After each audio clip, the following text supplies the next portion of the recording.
Hello, everyone. This is Cheat Codes, and I am your host, Tosh from WIGI, Women in Games International. If you go to your trusty search engine and you type in, why are gamers, you get a list of negative traits. Even if your intent was to ask the internet, why are gamers so smart? Before I even complete that sentence, I am bombarded with things like, why are gamers so angry? Why are gamers so mean? Why are gamers so mean?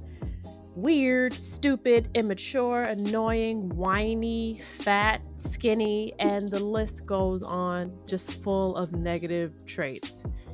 This is the bias that presents itself in the internet. Now, while my search about gamers seemed relatively benign, it's still hurtful.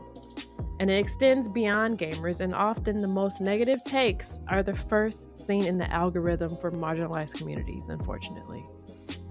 This is the case when our searches get specific. So, what about searching for things like a hairstyle for a wedding? If I simply type in something like wedding hairstyle, the majority of the styles that I'll see are of women who don't look like me. The majority of styles are meant for straight hair. I would have to specifically type black wedding hairstyles to get results that suit me. And the thing is, I don't have the benefit of being considered part of the default, part of the algorithm. It's isolating to consistently not have your racial and even your gender identity affirmed by the algorithm when you know it should be. This lack of affirmation and visibility adds to the lack of empathy that we see amongst our colleagues, and especially throughout the gaming world. With me today, I have an amazing guest. I have Angelina, and I'll have her introduce herself to you. Hi, so my name is Angelina. I have an extensive gaming background. I used to be a gaming editor. I was also an esports manager for a team called Elevate. And now I've transferred to UX design. So, what drew you to UX design? I have this obsession with making everything smart home. I don't remember if anybody's seen like that cartoon The Jetsons. I wanted my Yes. house to be like that, where everything was controlled through an app. So that was a perfect opportunity and to make people's lives easier. A lot of the apps and stuff that we build today actually help a lot of people. Yeah. It's people think of these things of making things easier as just like being lazy when in reality Right. it can create accessibility for so many people. Correct. Like with a lot I of f- UX designs, you now have screen readers where people who can't see can now actually understand, okay, the screen reader can type out loud what the image is on the screen. So that's something that we do to help people. I recently started when I watched Netflix, I cut on the audio descriptions. And Yes. I think so many of us take that for granted because if I'm Granted, yeah. visually impaired, so much stuff happens without dialogue, without explanation, and then it's just understood that you pick that up. But with Right. audio descriptors, it just paints a different picture so that even if I'm zoned out, I can still be there. And Right. I know Like that you seems still know late. what's It still going seems on. lazy, and I don't think it's lazy because it's important for to not exclude so many people. And I think that Exactly. that's often taken for granted in the gaming industry. I think that's Yeah. it blows me away because so many gamers have been othered and Hmm. isolated growing up and isolated within families and with schools, and then to migrate to this industry and then again to perpetuate this kind of exclusionary vibe. It's Isolate. so weird to me. Yeah.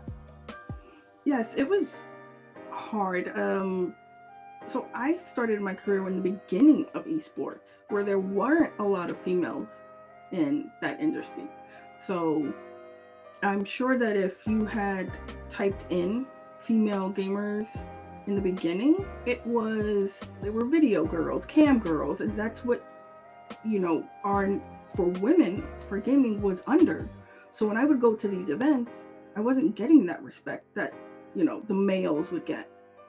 So it's Right. like you have to fight 10 times harder to prove yourself when they Google and see, oh, gamer, cam girl or something like that. And then when they see you in person, they're like, oh, well, that's a cam girl. No, I'm not. So it was difficult. The lack of visibility and accessibility really feeds into itself to where it's like confirmation bias. and we're out there existing, but yet they can't see us because we're not represented anywhere else but in our skin. I remember having this conversation with my dad where I was so upset, and he was like, I'm gonna explain something to you. You were born with 2 strikes against you. You're a female and you're a minority. You're going into a field that is predominantly Caucasian.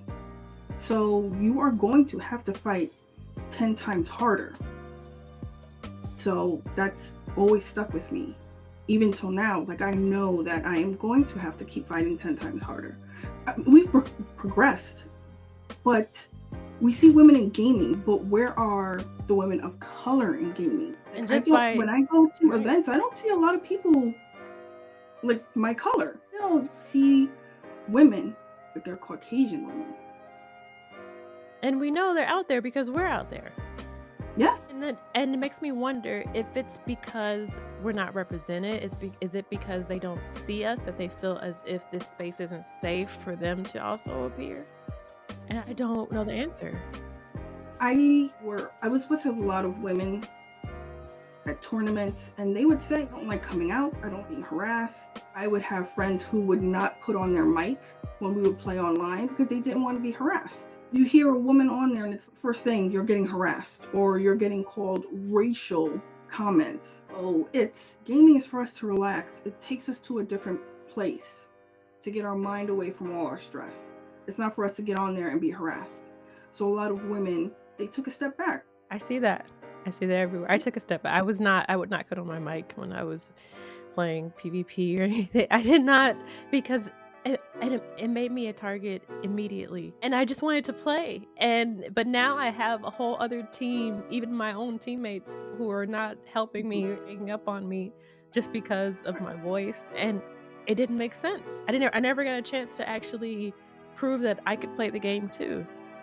Right, because I think I was the opposite. I wasn't quiet. So when they would start talking on the mic saying things to me, I would go back. And if I'm like on Twitter and they're coming at me on Twitter, I was like, all right, I can argue all day. I did the opposite. I was like, you're not going to put me in a box. I enjoyed gaming. I've been gaming all my life. And I'm not going to feel uncomfortable. I'm going to make you feel uncomfortable. I like that. I haven't yet. Usually my response is, bless your heart. No, I was very aggressive. I think I was just mad. Yeah. If I can't talk and have a communication with somebody on my team because I'm a female, then I'm not going to back down. It needs to change. You're going to get used to me being in the game, or shut up. That's how I felt. Like, I'm not going to let you push me back in. Now I'm going to be out and loud. I like that. So let's talk about the future of AI. When I say that, what do you imagine if there were no limitations? How do you imagine the future of AI? I think that it's going to be to a point where I don't need to leave my house. Everything is, if you have a VR set, like, so I got my mom a VR because we live so far away that now she can walk into my little cabin I have on my VR set and we can sit there and have a conversation with her avatar. And it's just, I see that moving forward. I think that VR is going to play a very big role, and I think it's going to get extreme. In a good way or a bad way? Or both? I think anytime we do something that's extreme, we get that it's not, a lot of people can't deal with that, and there's a lot of people that are like, they need that. I can't keep flying out to go see my mom. So if I can have her in a VR, then it makes me miss her less. Because I know that I can get on at any time and just have a conversation with her there. For some people, they need that interaction. What do you think about AI as the monitoring systems that we have on the internet, as far as like moderation and regulation that's done by AI? I don't remember the Netflix show that had this about AI, but we need to program AI not to be biased because AI can be biased. So, and that's programmed. So that should say something. And I feel like if we are going to have a AI in the future, then we need to get that bias out. Yes. I think so many people believe that it's just computers. Computers aren't biased, No, but it didn't computers are create programmed. itself. Exactly. Like, you have a software engineer creating these Mhm. guys. So you can't just say, oh, it's a computer. No, you have to program a language for that computer. So there's a human behind that. So we need to get that bias out because I think it's just ridiculous. Now we have AI that's biased. It's like, when is it going to end? I saw a social experiment on TikTok where she was creator of color, and once a week she would put on like a lighter filter, blue contacts, and a blonde wig, and then create content. And the content was not any better than any of her other content. Some of it was a little bit worse. And she said that character trended so much higher than her authentic self that it was demoralizing. And it was her goal to continue it for maybe 2 months. And she had to stop maybe after 2 weeks because she said, I felt so unseen and so broken down that automatically frontward facing presentation just trended higher. She said, I don't understand. I can never wrap my head around why it's such a big jump when it comes to shades of color. I've seen experiments like that where you'll have a darker skinned person doing the same exact thing as a lighter skinned person, but the lighter skinned person gets more views. And it's the exact same content. So it's like we've progressed, but it's like sometimes I feel like we go back. It's like we get so far and then it's okay, now we're going backwards. And I don't understand why. When there's a lot of minorities. Yes. Like, I think I read a study that we are becoming the largest group. Minorities are being the largest groups. And I still don't understand why when I go to an event or any tech event as well, I don't see us represented as much as I would going into 2023. Right. I feel like there should be more of us. And I know there are. And that's the part that pains me, is that I know they hide. Just because it's safer. Yes. You have to preserve the peace. They don't want to deal with it because it's like, how much do you want me to deal with? Like, how much am I going to be able to put up with this until I break? So a lot of people do go into hiding, but I think that we need to support each other. That way, the more of us can be seen.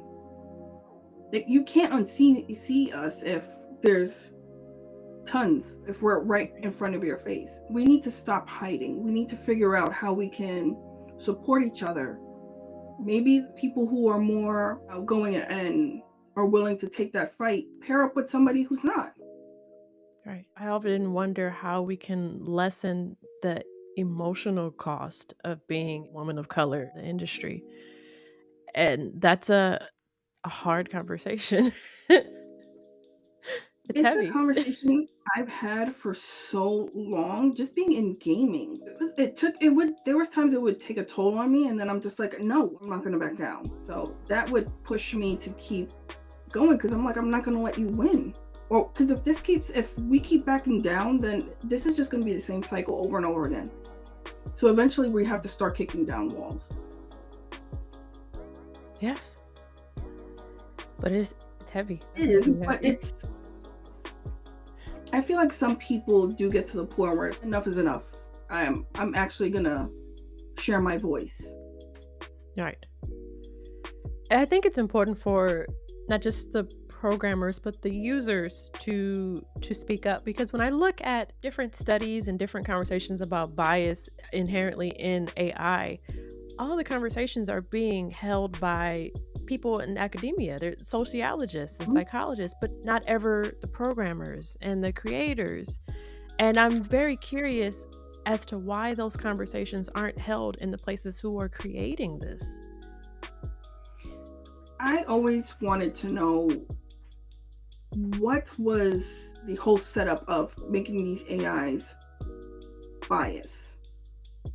Because you have to go through meetings, you guys have to come up with a game plan. There's a lot of things that go into something being shipped out. So at what part did anyone say, wait a minute, this is not working?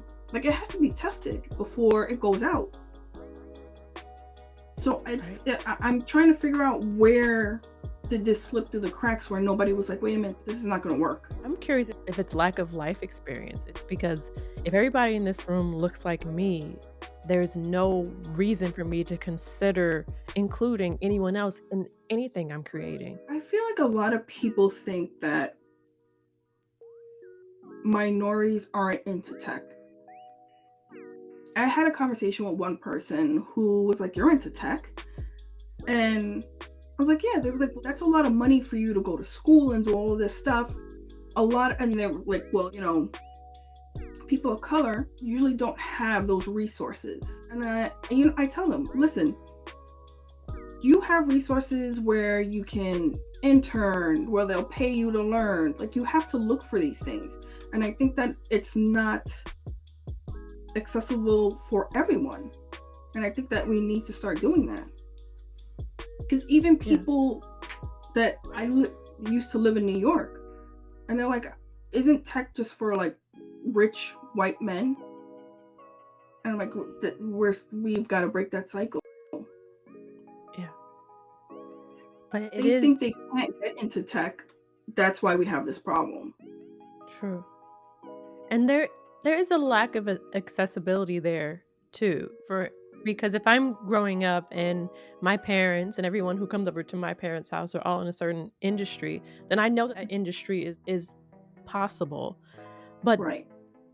Conversely, on the other end of that, if I don't see that and no one's having those conversations, I may not know that it's possible. You don't think it's achievable. And it is possible. Because you're only seeing what is around you. So if you are not around people who are in tech or in gaming or anything, they're going to think, you know what? That's not reachable for me. So I'm just going to stick to what I know and what's around me that I know I can achieve, and not think out the box. So that's a problem. Do you think that women of color, not all, but some, have a certain obligation to be more visible? Yes. I think that women of color have a lot on their shoulders, because it's like the only kid in your family that went to college. Like, you are like the star. So now, if you're a woman of color and you've made it into tech, you are like the forefront for all women of color. Right. So it's a lot. It's a lot for somebody to take on, but I think that's why we have all these groups where, okay, I'm a woman of color, I'm going to help other women of color come in. And I think that has been one of the best things that's happened, because a lot of us wouldn't be here if that wasn't happening. Yes, that's true. Because I'm not a programmer, but I didn't see that there would be a space for me in the gaming space, because I know I'm highly creative. I'm a person who talks. I'm a person who makes connections, and I knew I had a passion for something. Right. And I wish that it was very scary to take that step and put myself out there in that way, but I wish that there was someone else that I could have looked at and think, oh, that's me. But I do understand that on the other end of that, I get to be that for someone else. I hope that's my goal. It's I a hope. good feeling. But Yes. it's a good feeling because I didn't have that representation. But now I'm a representation for someone else. And it's great to feel like, you know what, I'm going to teach you, or I'll give you the resources that you need, or I'll mentor you to help you get, where you want to be.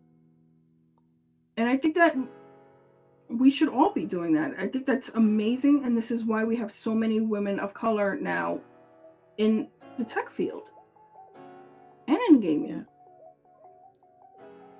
How do you think we can get more programmers to start thinking of AI in more inclusive and responsive ways? I know things that have to be beta tested.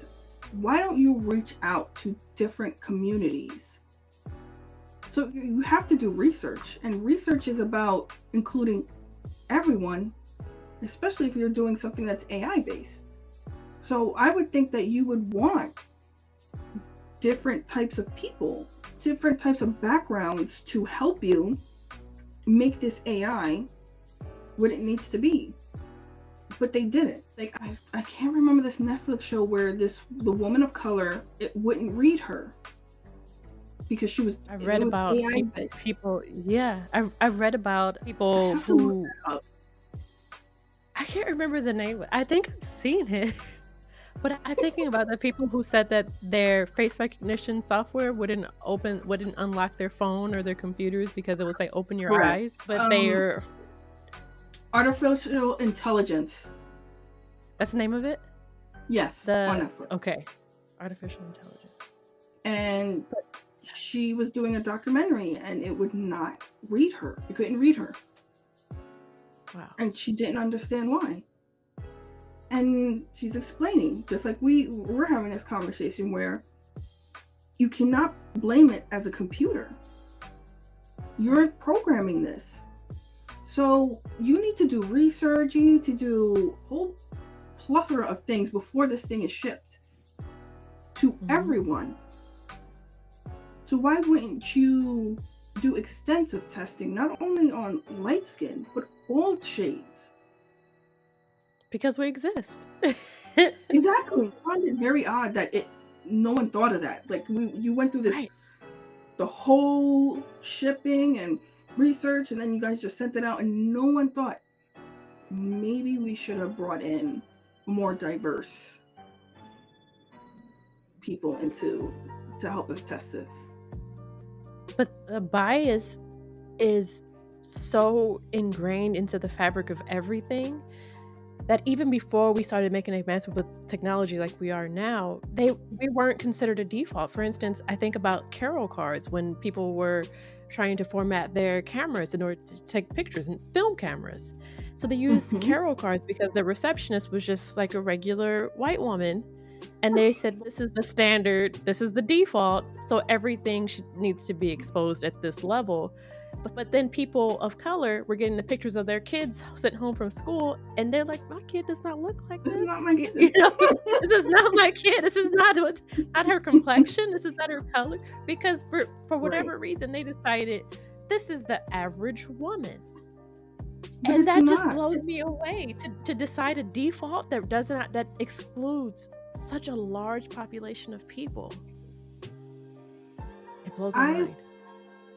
There's times where I'm like, I really would love to find the people behind certain AIs and just have a conversation like, what was your plan and the thinking process behind this before you guys ship this out where millions of people wouldn't be able to use it? And it's so sad that when I watched that Netflix special that I was like, we are even biased in AI.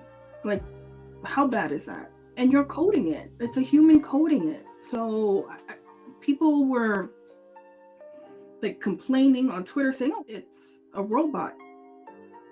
The robot is not made on its own. It's a robot because it's programmed. Even if you think about people were, even going back to TikTok, there were 2 people who posted a video. They were in bikinis. And it was an appropriate shot. They were at the beach, which is to be expected. But one was a white woman, the other one was a black woman. And the black woman got flagged and her account got removed for nudity. in the same bikini because one is inappropriate and one is appropriate for the beach. But the only difference is the skin color, because immediately the other skin color is so sexualized and so viewed as other that it's a problem. I just don't understand how it's so different for Right. women of color. And I guess when I say that's because, but I'm a woman of color, but I don't look at people like that. I'm like, I don't go, oh, you're a little dark skinned, and so that might not look right on you, or you're Caucasian, but it'll look right on you. That's not how I was brought to think. I'm Hispanic, so we have all shades in our family. And I think that it's how you're raised and taught. And I think naturally we consider all shades as part of the human condition because it's represented in our family. It's literally what we wake up to every morning. But I think that other people get so blinded by their isolation and privilege that they don't necessarily consider that there's a bigger world out there.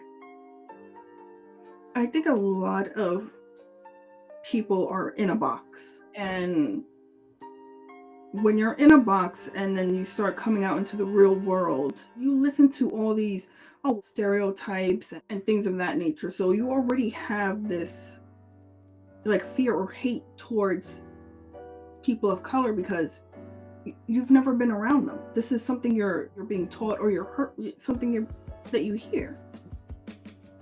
Just like when you type in, you said it, you type in gamers and you get all these negative comments and searches. That's something that's being taught. Because if I'm not around somebody and I'm Googling it, I'm like, oh my God, this is how these people are. I don't want to be around them. I literally took a screenshot after I typed in why are gamers, because I was very curious what type of response I would get, because I know that I'm not represented necessarily within that industry.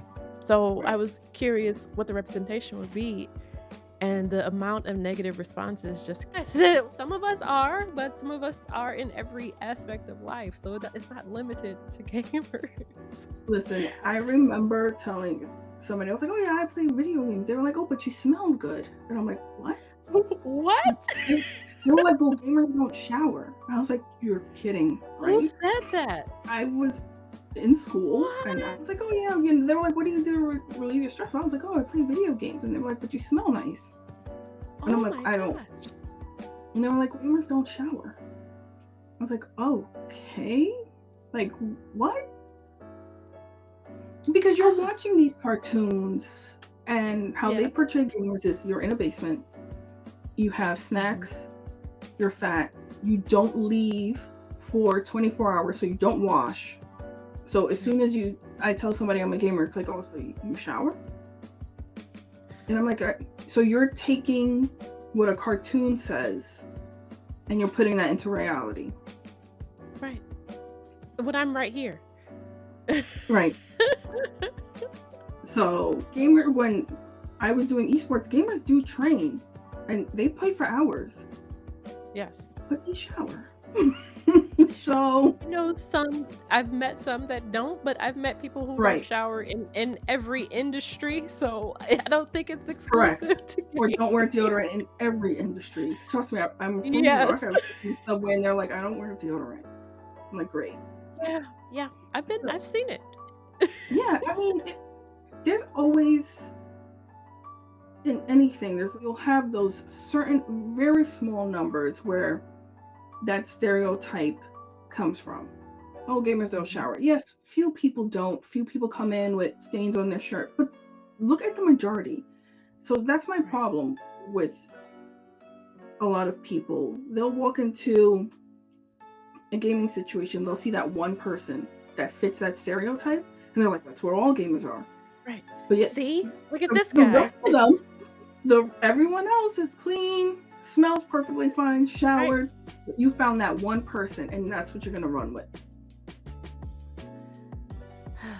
So it used to bother me a lot, to the point where I would even go, oh my God, why did this guy come in here smelling like this? Now we're all gonna get told that we don't shower. And it's not something I should feel, but it's when you understand how it's perceived. Yeah, like when you're constantly being told gamers don't shower, I'm like, oh my god, you had to be the one to come in. But that's also a problem with being a person of color in public spaces, because the one person Right. who comes in who represents the stereotype, you're Yes. automatically grouped in. And it doesn't matter what kind of reputation you've established. I remember I had a class in college where there was a young lady who was in my class, and she only came sometimes. She did her work sometimes. And for whatever reason, the professor, because we were the only two Black people in class, he could not tell us apart. In his mind, we were the same person. So I'd come and he'd be like, "Nice of you to show up today." And I'm like, I'm here every day. And she had a birthmark on her face too. So I'm like, you can at least make a mental note that the person who's not showing up has a birthmark on her face. Can we? How am I being grouped in so tightly? Yes. It blows my mind. I used to get that a lot in college, where they would have celebrations of Dawn of the Dead, and they're looking and they're like, I know that's your holiday. And I'm like, what are you talking about? They're like, your holiday. I'm like, I'm not Mexican. They're like, but all you guys look alike. I'm like, no, what? They're like, we all speak Spanish. I was like, oh my god. I was like, okay. So it's everybody like speaks English is the same too. How does that work? I could never understand that. And I'm just like, all right, sure. But it's just the level of ignorance that it's like everywhere. No matter where you go, I moved to North Carolina, New York to North Carolina. When people see me, automatically think I'm half Black, half white. They don't imagine anything else. No, Wow. There cannot be anything else. And I'm like, no, I'm not. And they just stare at you.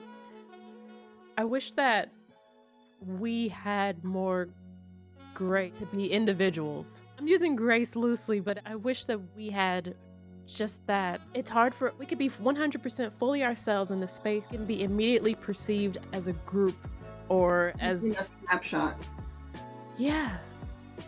Within a snapshot. I don't have to open my mouth. I don't have to do anything. But as soon as I walk in somewhere where I am not the minority, like they automatically, oh, she has to be ghetto, and she must be cursing, she has to be poor. Like, it's insane. And I thought it wouldn't bother me anymore as you get older, but I think it's not that it hurts, it's just, when are we getting over this already? I think it's an annoyance at this point. It's not like I'm hurt anymore. It's an annoyance. I'm just like, yeah, we're still doing this. Yeah, we're still there. We are. And then even the moments where you feel like there's a lot of joy attached to it, achievement or something, it's something else behind it. Yes, every time I see someone excelling, a minority, like person of color excelling, and then you get all this joy, oh, this one made it to Google, or this one's in this company. It's always that one small amount where it's like, how did you get in there? Who do you know? And it's just, you can't get it on your own. Like, you can't, they're not smart enough. It's always like, you get that. It must have been affirmative action, or it must have been. Yeah. They bring it back down. You're just like, Jesus. I want to take a moment to thank you so much for having this conversation with me, especially in this space. I'm grateful, and I wish that more people had honest conversations about visibility, about representation, especially as it relates to technology and how technology is growing. I think the more chances we have to talk about those things, the more room we have for improvement. So thank you. And share your resources. If you have resources, to share them. So yes. Definitely. Well, thank you for having me. Thank you. So thank you everyone for tuning into Cheat Codes. Thank you to our guest, Angelina. I'm your host, Tosh. Remember that a new episode comes out every third Wednesday of the month, usually. To stay in the know with Women in Games International, please visit us at getwiggy.com and subscribe to our newsletter. And you can find us on multiple social media platforms at GetWiggy. Take care, and we will chat soon.